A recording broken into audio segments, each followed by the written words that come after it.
भानु प्रतापपुर उपचुनाव का महामुकाबला। दोनों प्रत्याशियों ने नामांकन दाखिल किया। नामांकन के दौरान दिखा शक्ति प्रदर्शन।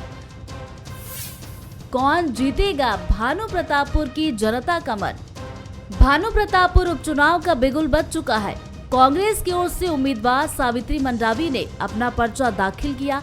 इस दौरान सीएम भूपेश बघेल समेत कांग्रेस के तमाम दिग्गज नेता मौजूद रहे। वहीं नामांकन दाखिल करने से पहले कांग्रेस ने जनसभा कर शक्ति प्रदर्शन भी किया। सीएम भूपेश बघेल ने कहा कि हर चुनाव चुनौतीपूर्ण होता है।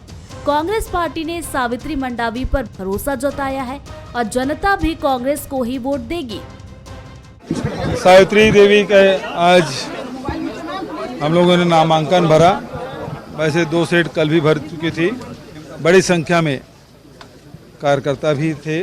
उनकी उपस्थिति में आज नामांकन रैली निकाला गया और समय रहते नामांकन फॉर्म जमा किया गया, बी फॉर्म भी जमा कर दिया गया। मनोज भाई ने जो रिकॉर्ड बनाया है उससे भी अधिक मतों से जिताने का संकल्प भानु प्रतापपुर के साथियों ने लिया है।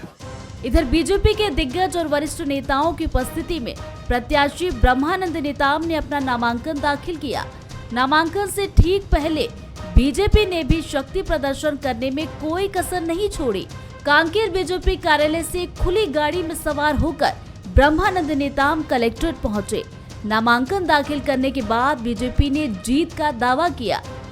देखिए, इस बार के चुनाव में स्पष्ट है कि जनता का मन कांग्रेस को सबक सिखाना है, भूपेश को सबक सिखाना है। तो वो जितने भी इधर उधर कर लें, मगर भारतीय जनता पार्टी ब्रह्मानंद नेताम स्पष्ट प्रचंड बहुमत से जीत हासिल करेगी। उम्मीदवारों के नामांकन के दौरान शक्ति प्रदर्शन से जाहिर है कि भानु प्रतापपुर उपचुनाव कांग्रेस और बीजेपी के लिए कितना जरूरी है।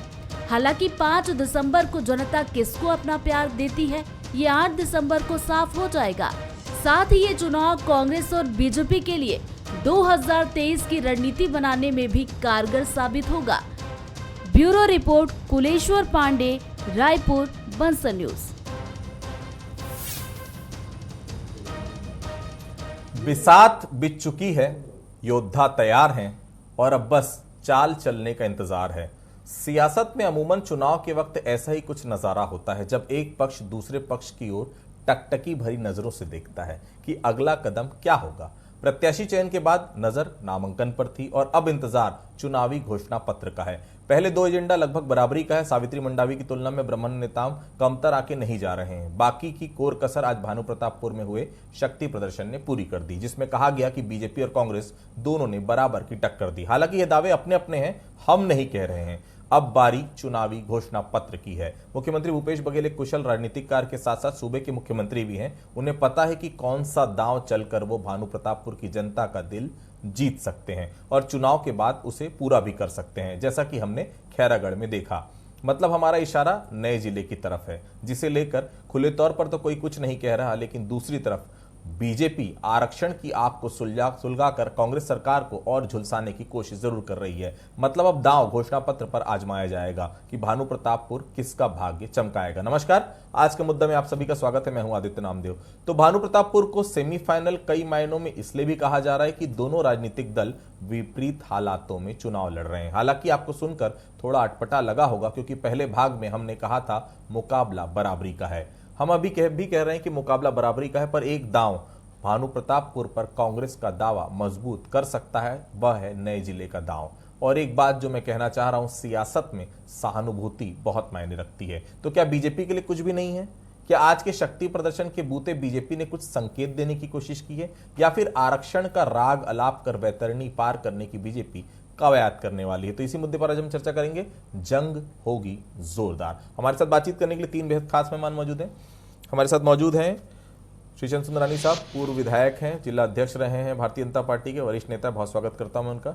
हमारे साथ मौजूद है धनंजय सिंह ठाकुर जी, प्रखर प्रवक्ता हैं, वक्ता हैं, बड़े नेता हैं कांग्रेस के, बहुत स्वागत करता हूं उनका।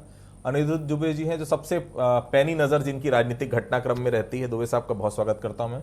सबसे पहले चूंकि आज सावित्री मंडावी जी ने नामांकन भरा है और चूंकि सरकार कांग्रेस की, तो पहला सवाल धनंजय जी से है। धनंजय जी, ये सबसे सीधा सवाल, कोई लांग लपेट नहीं, क्या नया जिला भानु प्रतापपुर को बनाने जा रहे हैं? देखिए आदित्य जी, भानु प्रतापपुर का उपचुनाव जो हो रहा है हमारे नेता मनोज मंडावी जी के आकस्मिक निधन के बाद हो रहा है, और बहुत ही दुखद ये विषय हमारे लिए है कि हमको वहाँ पे उपचुनाव में फिर एक बार चुनाव लड़ना पड़ा कि हमने एक नेता को खोया है। और भानु प्रतापपुर की जनता जो मनोज मंडावी जी के साथ जिसका सीधा संवाद था, सीधा जुड़ाव था, प्रेम था, सद्भाव था, विश्वास था, और मनोज मंडावी जी ने जो भानु प्रतापपुर विधानसभा क्षेत्र की जो विकास की कल्पना की थी, जो उस विकास की ओर आगे लेके जा रहे थे और एक जो सपने संजोए थे, उस सपनों को आगे बढ़ाने का काम कांग्रेस पार्टी की प्रत्याशी सावित्री मंडावी जी करेगी। क्यों? सावित्री मंडावी जी मनोज मंडावी जी की धर्मपत्नी है, और निश्चित तौर पर जब मनोज मंडावी जी वहाँ का प्रतिनिधित्व करते थे तो उनके अर्धांगिनी होने के नाते जो उनकी जो जिम्मेदारी थी जनता के प्रति, उनको भी निर्वहन करते थे। और हमें पूरा विश्वास है मुख्यमंत्री भूपेश बघेल जी की सरकार के 4 साल के कामों पर, कांग्रेस संगठन के रीति नीति सिद्धांतों पर, और मनोज मंडावी जी के जो सपने हैं वहाँ के, उनको पूरा करने के लिए भानु प्रतापपुर की जनता जो है कांग्रेस पार्टी के प्रत्याशियों के एक प्रचंड बहुमत के साथ विजय दिलाएगी। और कांग्रेस की सरकार भानु प्रतापपुर की जनता की हर मांग को, हर इच्छा को पूरा करने के लिए प्रतिबद्ध है, और लगातार हमने भानु प्रताप के विकास के लिए काम भी किया है। सुंदरानी साहब, एकजुटता तो दिखी है आज, पर माफ कीजिएगा, हमारी टीम भी वहां पर मौजूद थी, मैं भी लगातार नजर बना, स्पार्क नहीं दिख रहा है। वो बीजेपी के वो नारे जो आप लोग के समय में कभी लगा करते थे, वो नारे आज मिस हुए। अनुकूल माहौल है, आरक्षण का मुद्दा आपके पास है, भीड़ भी उतनी नहीं थी, लेकिन कार्यकर्ताओं में न तो भीड़ थी, न कार्यकर्ताओं में उत्साह वो था जो भारतीय जनता पार्टी के अमूमन कार्यकर्ताओं में होता है। क्या कारण है सुंदरानी जी? देखिए, निश्चित रूप से यह उपचुनाव बड़ा दुखद परिस्थितियों में हो रहा है। मनोज मंडावी जी के निधन वाकई छत्तीसगढ़ की राजनीति में एक बड़ी क्षति है, और यह उपचुनाव कांग्रेस पार्टी चुनाव लड़ रही, भारतीय जनता पार्टी चुनाव लड़ रही। भारतीय जनता पार्टी की आज नामांकन रैली निश्चित रूप से कांग्रेस की रैली पर भारी थी। मुझे नहीं लगता, हमने जो देखा है, क्योंकि मैं वहां नहीं था, लेकिन हमने जो फोटो दोनों दलों के देखे, कहीं ना कहीं मैंने देखा, फोटो में देखा है, मैंने वीडियोस में देखा। खैर चलिए, भीड़ कम ज्यादा की बात बाद में करते हैं। पहले तो भारतीय जनता पार्टी के पास पर्याप्त मुद्दे हैं। 4 साल की सरकार की विफलताओं को लेकर भारतीय जनता पार्टी चुनाव मैदान में जा रही है। दूसरी बात, आदिवासियों के आरक्षण में जिस प्रकार से भावनाओं का खिलवाड़ कांग्रेस पार्टी ने किया, अदालत में केस को लड़ा नहीं। अब ये बड़ी बड़ी बात जरूर करते हैं कि हम सुप्रीम कोर्ट के बड़े वकील लगा के लड़ेंगे, और एक दिन का विशेष सत्र भी बुलाया गया, उसमें क्या करेंगे, आगे रणनीति कांग्रेस की क्या होगी देखेंगे। लेकिन आज आदिवासी समाज में बड़ा आक्रोश है। दूसरी बात मैं कहूँगा कि कांग्रेस के पास 4 साल के काम में सरकार की कोई उपलब्धियां कांग्रेस पार्टी के पास नहीं है, इसलिए सहानुभूति का कार्ड खेलकर कहीं न कहीं सावित्री मंडावी जी को जो कैंडिडेट बनाया, क्योंकि ये जानते हैं कि मुद्दों के आधार पर, विकास के आधार पर जो वादे किए थे वो वादे पूरे नहीं किए, इस आधार पे हम चुनाव नहीं जीत सकते। चुनाव जीतने के लिए कोई ना कोई मुद्दा चाहिए था, इनके पास कोई मुद्दा था नहीं। इन्होंने सहानुभूति कार्ड खेलने का काम किया है, लेकिन कई बार देखने को मिला है कि कई बार सहानुभूति कार्ड भी नहीं चलता, क्योंकि मुद्दे ज़्यादा हावी हो जाते हैं। भारतीय जनता पार्टी इस सीट को पूरी तन्मयता के साथ, आक्रामकता के साथ और मुद्दों के साथ, और 2023 की हमारी तैयारी इस चुनाव में दिखेगी। आदित्य जी, आप देखिएगा 2023 के चुनाव की झलक इस चुनाव के माध्यम से दिखेगी, और हम इस चुनाव को बड़ी गंभीरता से लड़ेंगे और निश्चित रूप से जीतेंगे। और प्रदेश में हम ये संदेश देने का काम करेंगे कि सिंहासन खाली करो, भाजपा आ रही है। बिल्कुल। दुबे साहब, ये क्या लग रहा है, नए जिले का दांव खेलेगी कांग्रेस? क्योंकि कांग्रेस के पास एक तो सहानुभूति वाला बिल्कुल बड़ी फिगर होता है, आपको मालूम है, किसी भी चुनाव में बहुत चलता है सहानुभूति की लहर। दूसरा मुद्दा है नए जिले का। तीसरी बड़ी बात है बीजेपी के लिए आरक्षण का मुद्दा है, और आरक्षण का मुद्दा निश्चित तौर पर सरकार के बहुत खिलाफ है उस पूरे इलाके में। हालांकि विशेष सत्र सरकार बुलाने जा रही, हो सकता है तब तक वो फुस भी हो जाए। लेकिन क्या ये नए जिले का दांव खेलेगी खैरागढ़ के समान सरकार, ऐसा लगता है आपको? इस बात की पूरी संभावना है कि नए जिले का दांव खेलेगी। खैरागढ़ उपचुनाव के समय में भी आपने देखा होगा कि कुछ इस तरह का दांव जो है चला था।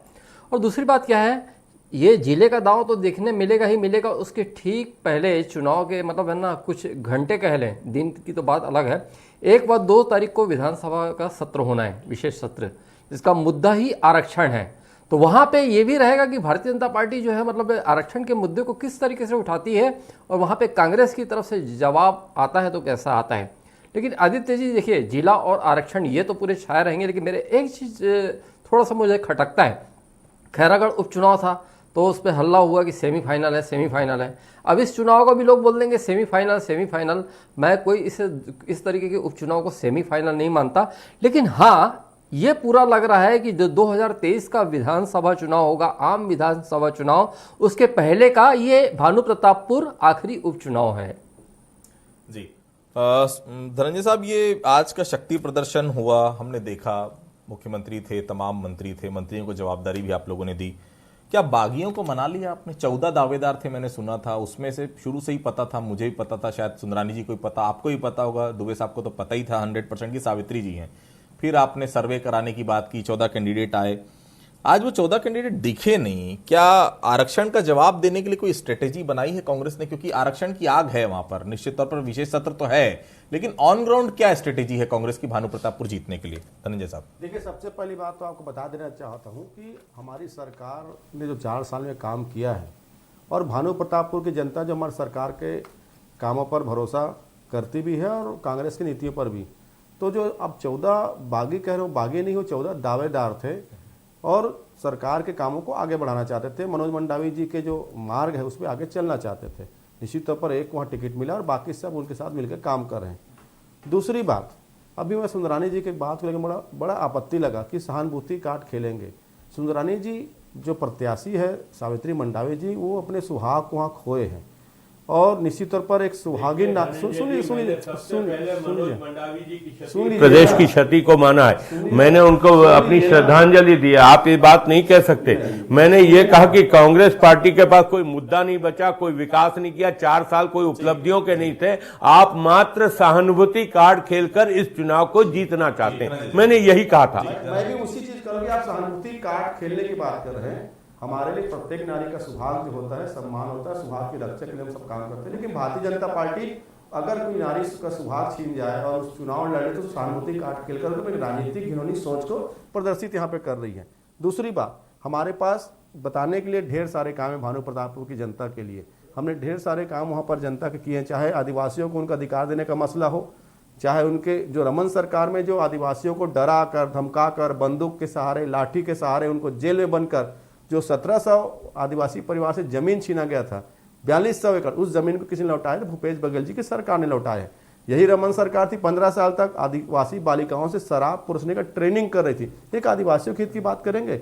और हमने आदिवासियों के 65 टन उपज के समर्थन मूल्य में खरीदी किया है, जो उपज जिससे उससे आर्थिक संसाधन मजबूत होते हैं, आर्थिक सक्षम बनते हैं। तेंदु पत्ता का 2500 से बढ़ाकर 4000 हमारी सरकार ने दिया है। ढेर सारे काम, शिक्षा, स्वास्थ्य, रोजगार की। आरक्षण के विषय में हमारे सरकार का स्पष्ट मानना है कि हम 32% आरक्षण देने के पक्षधर हैं, इसलिए हम न्यायालय भी गए हैं और विशेष सत्र भी बुला रहे हैं, क्योंकि विशेष सत्र बुलाने की मांग आदिवासी समाज की ओर से आया था। दुर्भाग्य की बात है, वो भारतीय जनता पार्टी जो सरकार में रहते 32% आरक्षण के मसले को न्यायालय में ठीक से नहीं रख पाई 6 साल में, और आदिवासी नेता के द्वारा कमेटी की बात किया। सुन लीजिए ना 4 साल सरकार में आप हैं और आप आरो भारतीय जनता पार्टी में लगा रहे हैं। सच बर्दाश्त नहीं कर पाते भाजपा नेता, कांग्रेस में काम करने वाले लोग बर्दाश्त नहीं कर पाते भाजपा के नेता, ब्यूरोक्रेट्स को सच नहीं बर्दाश्त कर पाती भाजपा, क्षेत्र में सच बर्दाश्त नहीं कर पाती भाजपा। आप जितना भी चिल्ला ले, जितना भी झूठ बोल ले, आरएसएस भाजपा की आरक्षण विरोधी नीतियां जनता से नहीं छुपी है। आरएसएस भाजपा आरक्षण विरोधी है, चाहे छत्तीसगढ़ हो, चाहे मध्य प्रदेश हो, चाहे उत्तर प्रदेश हो, बिहार हो, हमेशा आरएसएस आरक्षण को खत्म करने की बात करती है। दूसरी बात मैंने कहा ना, सच ही सुन नहीं पाते हैं भाई। नंदकीराम कंवर जी इनके ही नेता है, इनके गृह मंत्री रहे सरकार में, वो तो भाजपा कार्यालय में ना कहीं बाहर जाकर नहीं बोले हैं, वो तो पत्रकारों के सामने स्वीकार किए हैं कि जो मेरी कमेटी की अनुशंसा थी उसको रमन सरकार ने स्वीकार नहीं किया और न्यायालय में रखा नहीं, और उन्हें आईना दिखाया भाजपा नेताओं के। यह लाख चिल्ला ले सुंदरानी जी, उस गलतियों पे तो पश्चाताप इनको करना पड़ेगा। हम तो करें ना, 2012 में न्यायालय में केस लगा, 6 साल में आपने आदिवासियों के पक्ष को रखा क्यों नहीं? क्योंकि आरएसएस आरक्षण को खत्म करना चाहती है और ये षड्यंत्र किया गया था। हम 32% आरक्षण को देंगे और आदिवासी हित के लिए हमारी सरकार ने जो काम किया है उसके दम पर हम भानु प्रतापपुर में ऐतिहासिक जीत दर्ज कराएंगे। सुंदरानी साहब, आरक्षण का मुद्दा बहुत ज्वलंत है उस पूरे इलाके में, कहीं कोई दो राय नहीं, लेकिन विशेष सत्र सरकार बुला रही है। हो सकता है जब तक चुनाव आए, मैं आऊंगा धनंजय जी, तब तक हो सकता है चुनाव के पहले तक वो मामला भी फुस हो जाए। आपको उम्मीद है क्या? मैं आपके सवाल एक मेरा था, आपकी सीट तो रही नहीं है भानु प्रतापपुर, लास्ट 2 चुनाव आप लगातार वहां से आ रहे हैं, 1998 का भी आपने हारा था। आम आदमी पार्टी ने समर्थन कर दिया है कांग्रेस का, जनता कांग्रेस ने भी समर्थन कर दिया कांग्रेस का, तो क्या जमानत जब्त की तैयारी है भाजपा की? कौन साथ देगा? आरक्षण का मुद्दा जिसको लेकर आप जा रहे हैं वो खत्म हो रहा है, दोनों कैंडिडेट जो तीसरे चौथे नंबर की पार्टी थी पिछले बार के चुनाव में वो दोनों कांग्रेस को समर्थन कर दे रही, तो बचा क्या है भाजपा के पास? आदित्य जी, हम इस उपचुनाव को जीतेंगे और जीतने के लिए चुनाव लड़ रहे हैं। हमारे पास पर्याप्त आधार है। सरकार की विफलताएं, 4 साल 36 वादे, 6 वादे पूरे नहीं किए। मैं अगर पूछना चाहूंगा ना, उसके लिए लंबा समय चाहिए। आदित्य जी 6 वादे नहीं धनंजय जी गिना पाएंगे हम लोगों को। अरे बिल्कुल नहीं गिना पाओगे। पूछिए मैं जवाब दूंगा। नहीं गिना पाओगे। अरे पूछिए ना, बिल्कुल नहीं गिना पाओगे। पूछिए मैं जवाब दूंगा। मेरी सरकार ने काम किया है, कोई रमन सिंह की तरह नहीं या नरेंद्र मोदी जी की तरह नहीं। अरे मैं तो, अरे पूछो ना, वादों पे बात नहीं कर सकते। आप पूछो, चलो पूछो। मेरा दावा है, मेरा चैलेंज है, भागने का काम, मेरा दावा चलेगा। पूछो ना, अभी तक अगर एक भी सवाल पूछते मैं जवाब देता, क्योंकि हमने वादा पूरा किया है, इसलिए आप गोल गोल बात कर रहे हैं। अरे मैं जवाब देने तैयार हूँ, आप सवाल पूछने में हार रहे हैं। आप मैं जवाब देने तैयार हूँ, आप सवाल पूछने में डर रहे हो। अरे मैं तो पूछ रहा हूँ ना, आप बताओ 36 वादे कौन से पूरे हुए? आप पूछे ना, आप पूछे ना। अरे 36 वादे आपने कौन से पूरे किए? आप बताइए, अरे जनता की आंखों में धूल झोंकोगे, मीडिया की आंखों में थोड़ी कौन सा वादा पूरा नहीं किया? आप बताइए, मैं जवाब दूंगा। अरे आप बताओ ना। अरे मतलब आप 6 वादे गिना दो, पूरा किए, 6 वादे गिना दो, हमने सभी वादे पूरे किए। 6 वादे गिना दो। अरे 6 वादे गिना दो, दे रहा हूँ। पहला वादा, हमने किसानों का कर्ज माफ किया, एक वादा नंबर 1। दूसरा वादा, हमने राज्य में 2500 धान की खरीदी की। तीसरा वादा, हमने बिजली बिल के हाफ की सुविधा प्रदान की। चौथा वादा, हमने आंगनबाड़ी कार्यकर्ताओं को मानदेय बढ़ाया। 5वां वादा, हमने महिला स्व सहायता समूह का कर्जा माफ किया। 6वां वादा, हमने रोजगार दिया लोगों को, 30,000 सरकारी नौकरी हमने भर्ती किया। और आगे गिनती कराऊं क्या? आगे क्यों हमारे 10 लाख नौजवानों को 2,500 बेरोजगारी भत्ता देना था। 10 लाख नौजवानों को आपने बेरोजगारी, आपने बिजली बिल हाफ करने का पूरा हमारी सरकार बनेगी तो 36,000 करोड़ के नान घोटाला के SIT जांच कराएंगे। पूरा बिजली बिल हाफ करने की बात तभी धरमलाल कौशिक न्यायालय चले गए। आपने पूरा कर्जा माफ करने की बात की थी, पूरा कर्जा माफ नहीं किया। आपने 2 साल का बोनस नहीं दिया, आपने प्रॉपर्टी टैक्स आधा नहीं किया, आपने स्वयं सहायता समूह का कर्जा माफ नहीं किया। पूजा करते हैं हम, आपने किसानियों का मानदेय नहीं बढ़ाया, करती है स्वयं सहायता समूह का कर्जा माफ नहीं किया। भाजपा ने छीना था। 2 साल तक किसानों का बोनस नहीं दिया बनाए जो हमारे घोषणा पत्र में था, जिसका भाजपा विरोध करती है। 6 वादे आदिवासियों को, अरे मैं तो बता दिया, आपके पसीने निकल गए। 6 वादे बता दिया, मैं तो 11 बता दिया, मैं तो 11 बता दिया। और सबूत भी दूं, रमन सिंह के खाते को चेक कर लेना, तो भानु प्रतापपुर में आपके खाते को चेक कर लेना, तो आपके मिलता है। और धरमलाल कौशिक के खाते को चेक कर लेना, मैंने तो 11 बता दिया, आप तो 1 बोल रहे थे। ठीक, अनिल साहब, ये परिणाम जो भी हो, लेकिन चुनावी शंखनाद तो ये हो गया है। क्या ये 2023 की सियासत तय करेगा, ऐसा लगता है आपको, ये भानु प्रतापपुर का चुनाव, उपचुनाव आपकी? मुझे नहीं लगता कि भानु प्रतापपुर उपचुनाव जो है 2023 की सियासत तय करेगा, क्योंकि अभी जो है मामला आरक्षण का बहुत ज़्यादा गरमाया है। फिर आपने जिले का उल्लेख किया, वहाँ पे जिले को लेके भी पूर्व में आंदोलन चलते रहा है। ये अलग बात है कि बात जो है उतनी प्रमुखता से जो है सामने आ नहीं पाती, लोगों ने वहाँ पे प्रदर्शन किया है। और जहाँ तक कि मैं ये समझ पा रहा हूँ, कहीं ना कहीं जो है सहानुभूति वाला जो है मामला इस चुनाव में जो है असर छोड़ सकता है, प्रभावित कर सकता है। और एक आपने जो उल्लेख किया आम आदमी की पार्टी और जनता कांग्रेस, आपने कहा ये जो 2 हट गई, तो आम आदमी पार्टी का हटना कहीं किसी हद तक के कांग्रेस को फायदा पहुंचा सकता है। और इसलिए क्योंकि आम आदमी पार्टी वहाँ पर होमवर्क जो है अभी से नहीं 2013 का जो विधानसभा चुनाव था उस समय से करते आ रही है। उस लोकसभा चुनाव में तो दोनों सीटों पे प्रत्याशी उतारे थे आपने। और रही बात जोगी पार्टी का, तो उसका तो वहां पे कोई बस्तर में जनाधार है ही नहीं। तो कुल में जो दो चीजें हैं, एक सहानुभूति फैक्टर और दूसरा आपके प्रत्याशी का, भले वो नॉमिनल वोट होते बहुत कम वोट प्राप्त करते, लेकिन कुल मिला के उसका फायदा जो है कांग्रेस की तरफ दिखता है।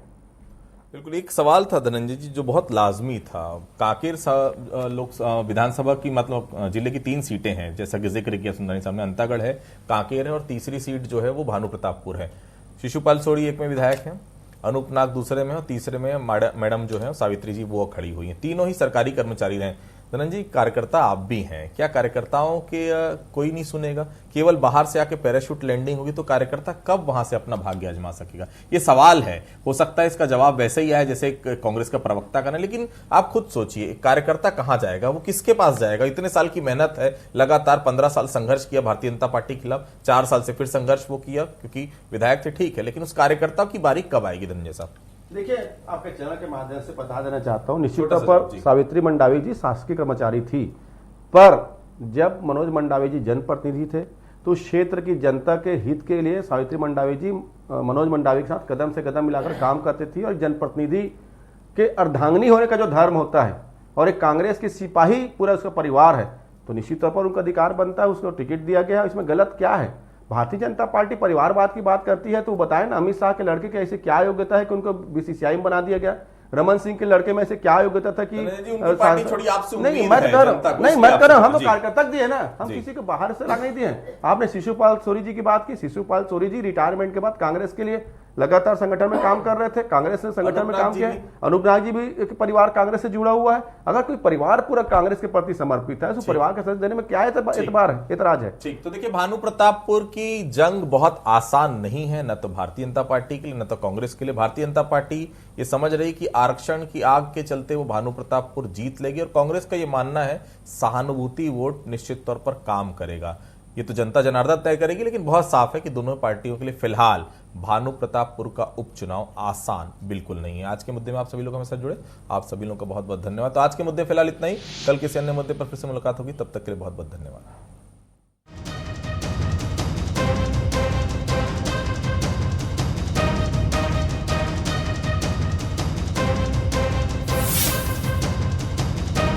पारस वाटर टैंक्स, इसकी 6 लेयर्ड लेटेस्ट टेक्नोलॉजी गर्मी में भी पानी को रखे ठंडा, बेहद मजबूत।